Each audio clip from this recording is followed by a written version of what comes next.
যিনি খুলনা বিশ্ববিদ্যালয়ের এক সময় ভিসি ছিলেন। মনোমুগ্ধকর আলোচনা, তাদের প্রতি গভীর কৃতজ্ঞতা, ভালোবাসা এবং ধন্যবাদ।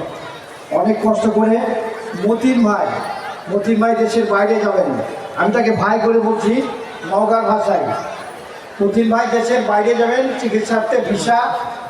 আমি তাকে অনুনয়ের সুরে বললাম যে আপনি যদি মেহরবানি করে একটু আসতেন। উনি এসেছেন। আমাদের আর একজন আন্তর্জাতিক মানের ব্যক্তিত্ব ডক্টর জাকারিয়া, তারা এত কাজ করেছেন দেশ বিদেশে। আমরা নওগাঁর মানুষ, আমরা চিনি না, দেখা হয় না চক্ষু বলিয়া, ঘর হতে শুধু 2 পা ফেলিয়া, একটি ধানের শিশি এনে পড়ে একটি শিশির বিন্দু। আমরা এই বিন্দুগুলোকে তুলে নিয়ে আসতে চাই, এই বিন্দুগুলোকে সামনে নিয়ে আসতে চাই, এই বিন্দুগুলোকে সম্মানিত করতে চাই। এইভাবেই বাংলাদেশ করতে চাই আমরা। আলোচনা নয়, গানের বন্ধুরা অপেক্ষা করতেছে, শতকণ্ঠে গান। নাটকের বন্ধুরা অপেক্ষা করছেন, আমাকে হয়তো মনে মনে একটু বকাবকিও করছেন। আমি আর আপনাদের বিরক্তি করবো না।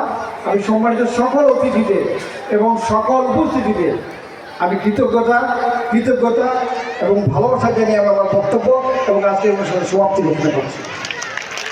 ধন্যবাদ সভাপতি মহোদয়।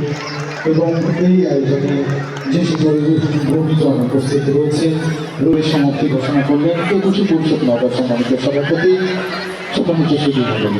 আমরা এবার উপভোগ করতে যাচ্ছি 21 পরিষদের নওগাঁর ঐতিহ্যবাহী পরিবেশনা শতকণ্ঠে বাংলার গান। আমি সম্মানিত সভাপতি মহোদয় এবং সম্মানিত গুরুজন সংবর্ধিত ভাষণ গ্রহণ করে আমাদের এই ঐতিহ্যবাহী আয়োজন উপভোগ করার জন্য বিনীত।